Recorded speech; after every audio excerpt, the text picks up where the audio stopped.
এখানে তিনটে, ওখানে তিনটে, সেখানে তিনটে ঢেউ।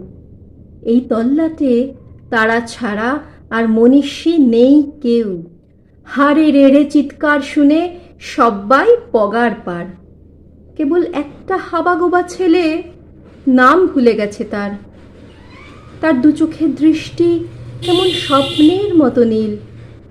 আমির খানের মুখের সঙ্গে যেন একটু রয়েছে মিল। সবাই ধরলো, মারলো, বলল, বল জয় সিয়ারাম।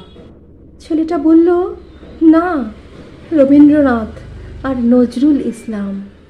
আরও একদল বলল, বল আল্লাহ আকবর। ছেলেটা বলল, ডিরোজিও আর অতীশ দীপঙ্কর।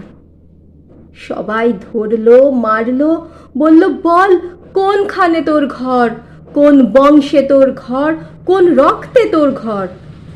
ছেলেটা বলল, ভারতবর্ষ, সবরমতীর চর।